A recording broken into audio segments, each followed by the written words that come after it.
The Icons of Real Estate Podcast. Are you ready to learn the proven money-making secrets from top-producing Icon agents? Ready to skyrocket your business? This podcast is for you.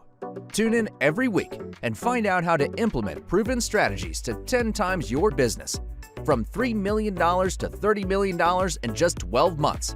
Brought to you by the Masters in Real Estate Marketing, Arter SEO.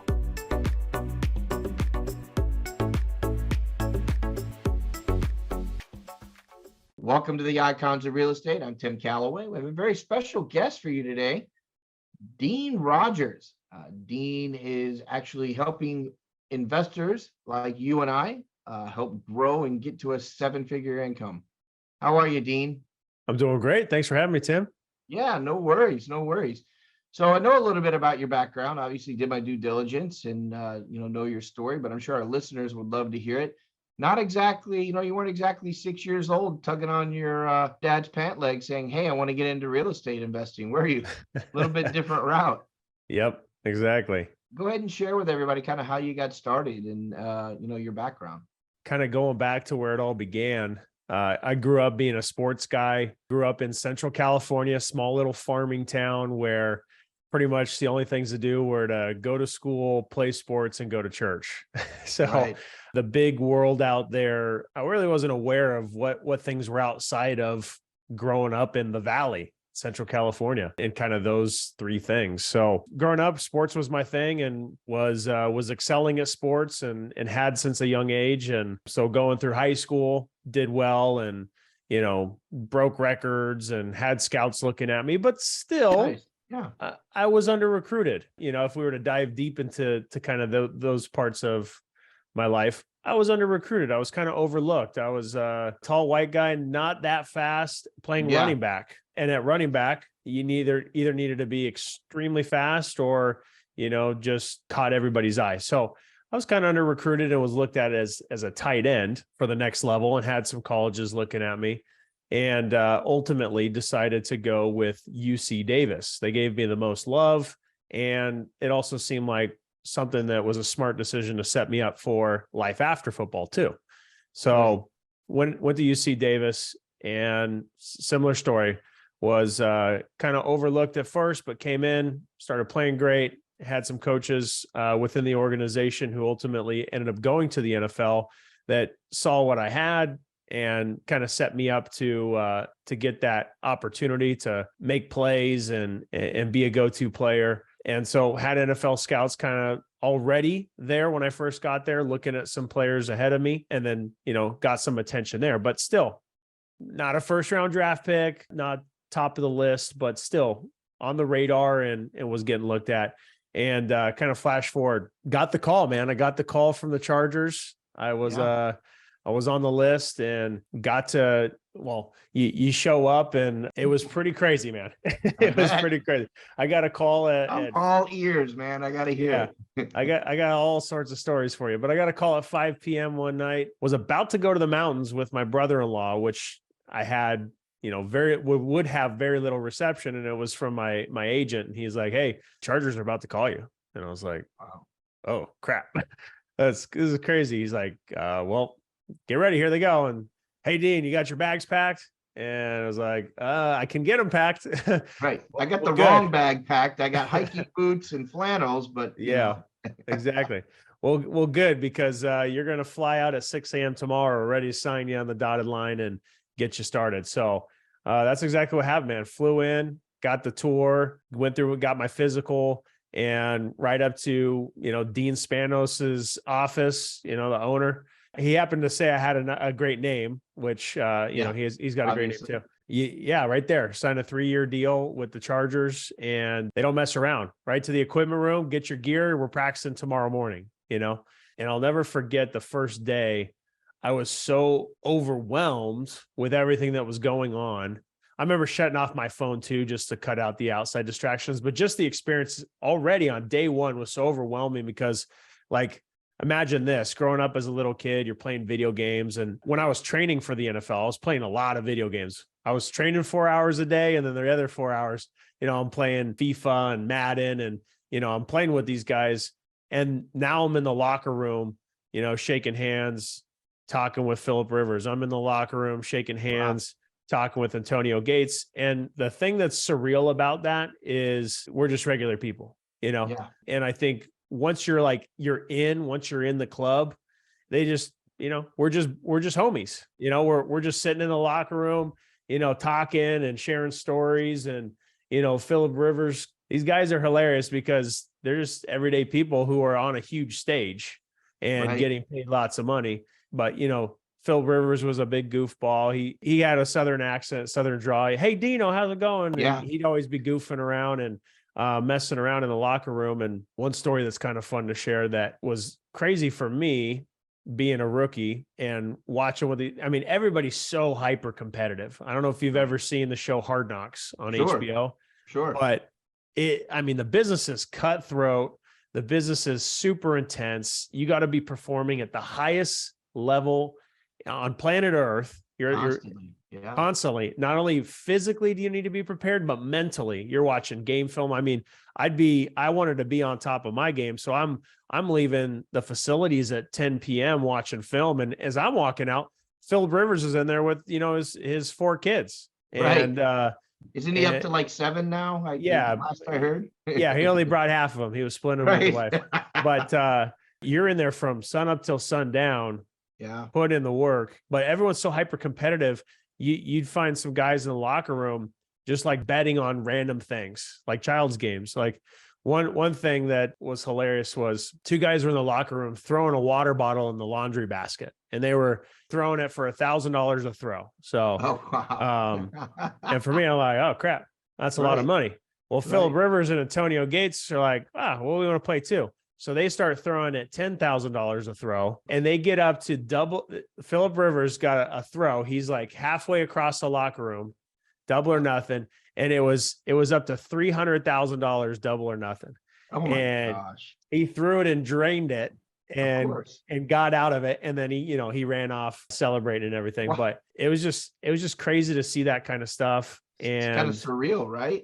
I mean, super surreal. First of all, why would anybody bet against a quarterback, especially a Phillip Rivers talent? I mean, all time in that list, and you're a wideout or a tight end or whatever, a back. It doesn't matter what you are. You're not a quarterback, and you're betting $300K on it. He probably suckered him. Oh, miss, too bad. Oh, miss, too bad. How much? Triple or nothing? Swish. Yeah, I can imagine. That's great.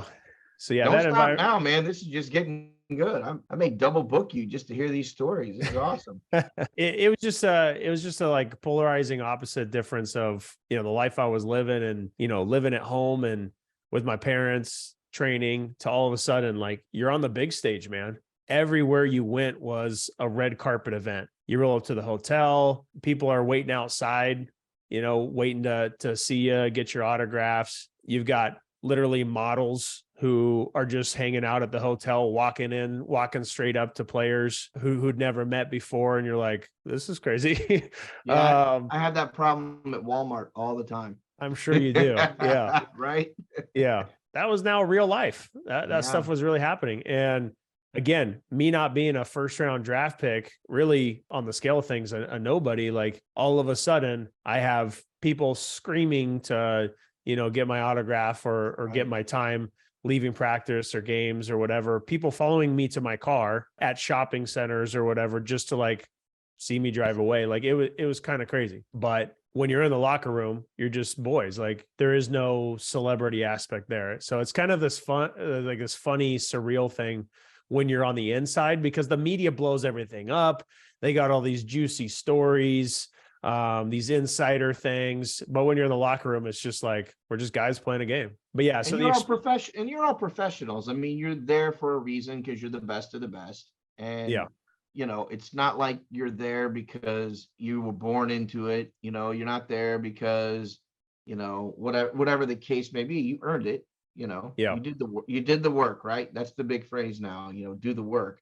Exactly. You did the work to be there. So how did that, translate that now into, whatever time frame it was. that you left the NFL. And if I'm not correct, I had another Kelly Cook was on a couple of days ago. He was in the NFL as well, and he said there just comes a time, where you start balancing out your longevity, versus, can I pull another couple of years? And you start thinking about money, which maybe you didn't at the beginning, right? The day the Chargers called, you didn't go how much. You're like, heck yeah, I'm in. Oh yeah. Minimum wage in the NFL is fine. Let's do it. But 2, 3, 4 years in, when you start going, okay, I got to weigh these things. At what point did you say, okay, it's time to think differently? So that perspective from Kelly is golden right there. I think most people assume you're in the NFL, you instantly, now some people do, but the average person does not make instantly millions of dollars. Right. Usually you got to put in the work to make that 7 figures for a couple years, and then you get the bigger pay raise, so to speak, and you get the bigger contract. But if you're just the everyday average rookie coming in, you're making good money, but you're not making tons of life-changing money. Right. And so I think for a lot of players that I played with and have spoken to after, right? Because I'm still in San Diego. There's some players that are around that I still talk to. Some of them say, I wish I would have stopped sooner. Like, right. Hindsight being 2020, I wish I would have stopped sooner because I could have got started in my career and got ahead. But when you're in the NFL, like, you do not want to leave that environment. Right. Nobody says, man, this stinks, I got to get out. Yeah. It's rare. If they do, it's very rare. It's rare. Yeah. Because it's addicting, man. I mean, just the resources, the attention, the opportunity, the lifestyle. I just went to a Chargers game. Fun fact, this past weekend with my 2 oldest boys who are 6 and 4. And without knowing it, which was kind of awesome, a coincidence, we booked a hotel the night before. We were making it a boys trip, and it happened to be at the same hotel as the Chargers. They stayed the night at a hotel that was kind of off the beaten path away from the stadium. Sure. And I was like, oh my gosh, how crazy is this? When I pulled up to park my car, they're like, are you with the team? I was like, I am today. That's funny. I used to be, but right. And I hadn't known until he said that maybe the team's here. And then of course I roll up and I see, in the meeting rooms, they're all there still watching film. And I was like, oh my gosh, the memories are flooding back. Just had those feelings all come back. And then, all the players come out. I see some familiar faces, some guys who I know. I'm in the elevator with Justin Herbert, just be like, hey, fun fact, he used to play for the Chargers. And so we're having a quick chat there. So it was cool, man. Like all these feelings came back. And then of course we went to the game and had a good time. So, but like we were saying, Kelly Cook said, you got to balance that feeling out. And for me, the light bulb went off because Norv Turner was the head coach for the Chargers and he moved me from tight end to fullback. Wow. Okay. And although I was playing great, feeling great, and Norv Turner was stopping me in the hallways multiple times, telling me I'm going to have a long career, which was probably one of the most fulfilling things, like validating things for me. I just knew after being there for a while at this new position of fullback, which, I moved around in college and I was kind of a chess piece that could play different positions and would go utility type player. Yeah. And short yardage running back and fullbacks, different stuff like that.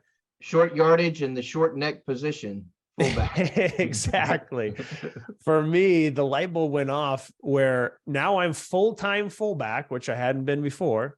Full-time fullback. I'm now running full speed. And instead of being a yard or two away at tight end, blocking the guy in front of you on a run play, and then half the other time you're running out catching passes, every play you're in, you're running full speed, head-on collision, running through the big, giant offensive guards and tackles. And I was starting to feel it, man. Yeah. Like from the neck down, I felt better than I had ever had because the nutrition, the supplements, the physical therapy at the Chargers was second to none. And I felt like a superhuman from the neck down. Like I could run into a car and still be fine. But from the neck up, there was nothing I could do. Because when you're running through the tackles, the space is this wide. If you weren't running full speed, you're wanting to take that guy out of the hole. Right. You got to lead with your head. I mean, when you're running full speed, your head's in front of your body, in front of your legs. So that's just how it played out. So I would literally have to go back after practice and ice my head. That's where it got to for me. And the games were actually easier. The games were easier because there wasn't as much contact as you had in practice. It was this really, really hard decision, this mental game for me, because although I was living the dream and playing great and had this long career in front of me, how long was that going to be? Kind of like Kelly Cook was saying, is that 3 years? Is it 4 years? Is it 5 years? And how much money is going to be made during that time to justify my life being now shorter because I've been banging my head in for years. It's only a matter of time, right? Only a matter of time. So it was an incredible experience and I'll never forget it, but I knew I had to walk away, and I'm grateful for that. I got that experience. It certainly was eye-opening to what opportunities there were in the world. Yeah. And I think that's what set me up to be an entrepreneur. Because growing up, I didn't want to be an entrepreneur. My parents were entrepreneurs, and I saw the benefits of going on trips to Europe. I also saw when times were tough and like, hey, are we going to make payroll next week? I saw the ups and downs of being an entrepreneur. And I said, you know what? I'm just going to be a high earning W-2 employee. I'm going to go kick ass. That's what I'm going to do. So Tim, when I was done playing football and walked away, I had a college teammate walk me in the door to a corporate job. And it was presumably a dream job. Like the starting pay was certainly not as NFL, but it was the opportunity, software company, startup, potential opportunity, great place for me to grow. And so I got started working. It was so easy to work because I was already like supercharged to destroy people and mentally prepared for, a stadium full of 80,000 people cheering and having to run your play and do it correctly and have to adjust on the fly. Like I was ready for anything at that point, but I didn't have the skills at that point. I had to develop those. So I came into an entry-level position. Funny enough, hindsight is I busted my butt for a year and realized when they said, hey, you worked so hard, so great, your salary of $65,000, we're going to now increase it to 67. We'll give you a nice modest increase. Yeah. I was like, what the heck? Right. Thanks for the year of my time. Yeah. But, I thought they were going to recognize my talent and give me a bigger pay increase. So for me, I was like, okay, I've got to take this into my own hands. And I got started by just going to Google and thinking like, what are some other things that I could do? What are other things that I care about? What am I passionate about at the time? And I remember late night Dean Graziosi shows. I remember Love It or List It, watching that with my parents in the living room, Okay, I guess I like real estate. I can do that. How to get started in real estate. And I'm so grateful to this day. I found Sean Terry's Flip to Freedom podcast. Yeah. Which was just audio. And I listened to the first episode. I was like, this is it. This is the vehicle, how to get started with little to no money and become an investor. And so that instantly just got me addicted to it. And I obsessively listened to it. I took action right away. Thankfully, I didn't spend a lot of time thinking about it. And I closed my first deal in 3 months. I made $6,000. The fun part of that first deal story was I got the deal under contract and I didn't know what to do with it. I actually ended up wholesaling it using Sean Terry's strategy. Yeah. And I actually went to Sean Terry's team because I couldn't get the property sold and filled it out on his website as if I was a seller. So then his acquisition guy called me and was like, I gave him the scoop. He's like, oh, I'll put you in I'll put you in contact with Sean. He'll get it sold for you. So got Sean Terry calls me, right? And I'm all super excited. Sean Terry's calling me. And now all of a sudden he gets the deal sold and I closed my first deal. So that's fantastic.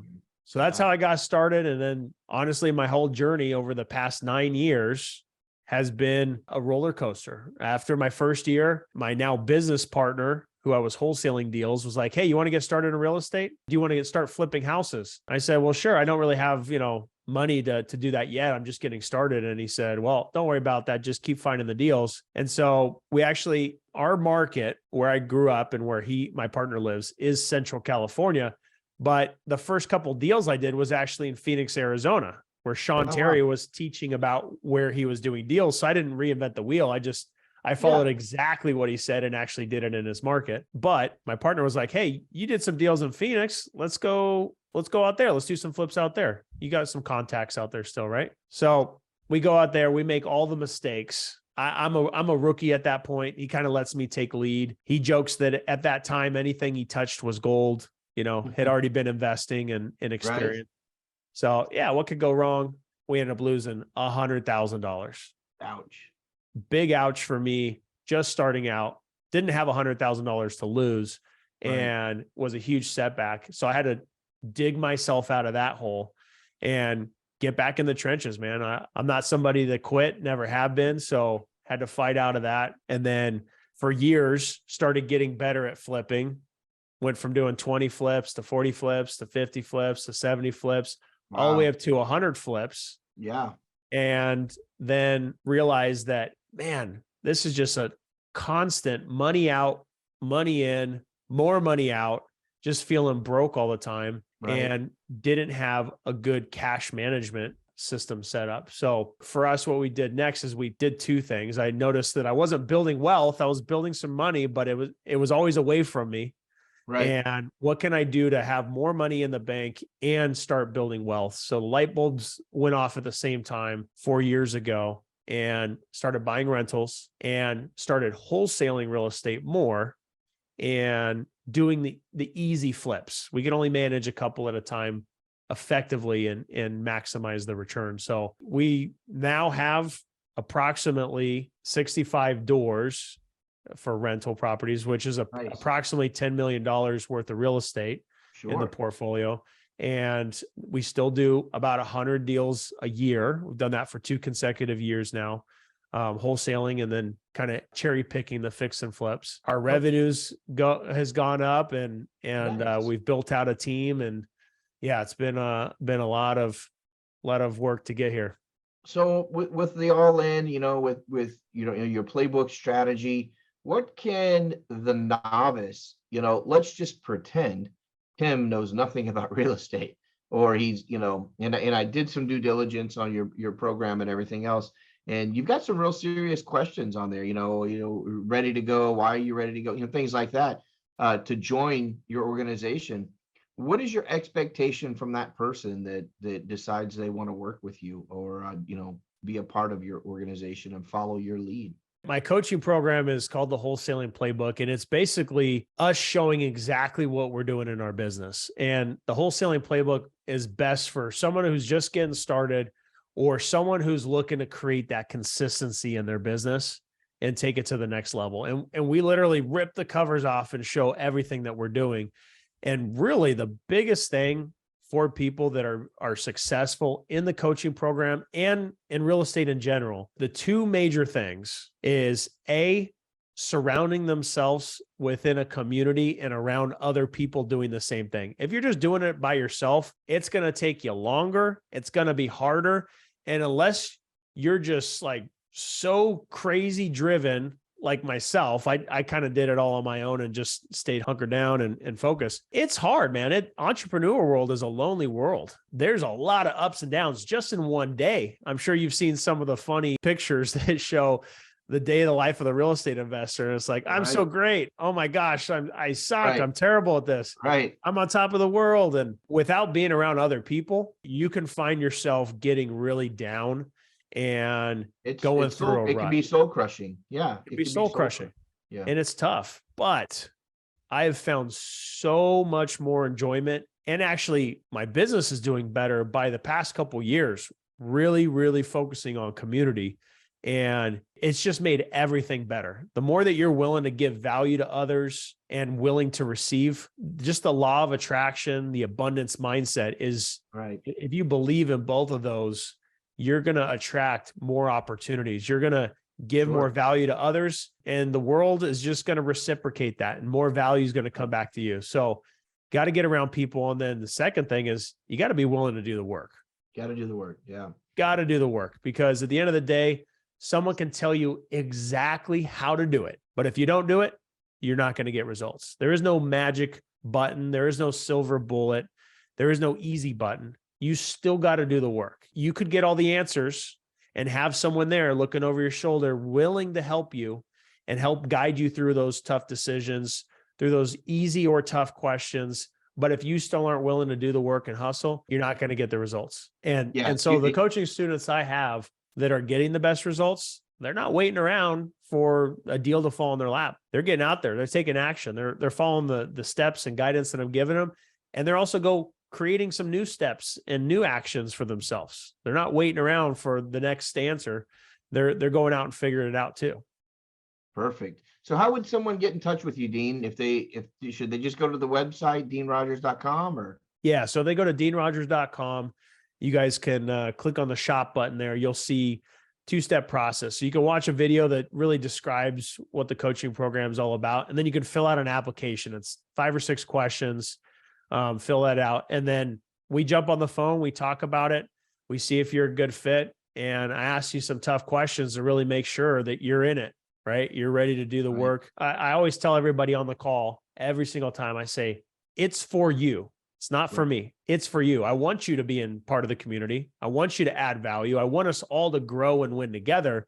But if you're not in it, you're not ready to do it, then it's not going to work. It's not going to be for you. So it's for you to be successful. And my goal is to create a community of other people who are driven, successful, have the right mindset so that I can continue to grow my community around me and we all win and benefit together.